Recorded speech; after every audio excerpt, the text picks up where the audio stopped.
why is it that looking across at the large metropolitan areas is really crucial to taking the economic pulse of this nation? This is a big country. It's got more than 300 million people, and the way that we tend to break that down is looking at those people and those jobs and the firms from the perspective of the regional economies and within which they operate. And we focus on really the 100 largest of those, which collectively contain about 2/3 of the population, generate 3/4 of our gross domestic product. And regional diversity is important because there is a ton of it right now across the country in this recession. You've got metropolitan areas in the sort of upper Midwest where unemployment over the last 2 years has gone up 1 to 2 percentage points, perhaps far below the national average.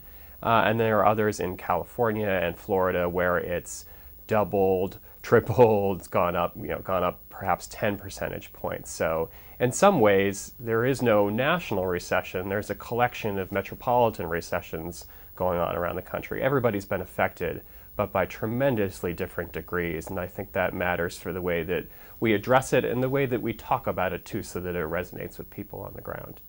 Now, historically, are recoveries uneven? Is that normal after the Great Depression, after recent recessions? Has it been uneven? Yeah, I think there's always some degree of unevenness on the way down in terms of the where the recession hits first and whom it affects the most, as well as on the way up, who sort of comes out of it first and who sort of leads the way for the rest of the nation, sort of helps to pull everybody else along.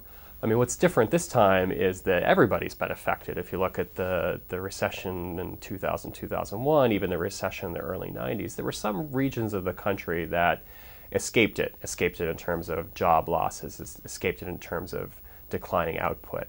The difference this time, every single metropolitan area across the country has gone into recession, has been affected to some degree. But again, the degree of that decline has varied tremendously, and we're already seeing some metropolitan areas, the Washington, D.C. region among them, coming out of the recession on the road to recovery, regaining some of its lost output and jobs. So I think, given the variability and given the depth of this recession, there's likely to be a tremendous lag between the first metropolitan areas that are coming out of this into recovery and those that take quite a while longer to do so.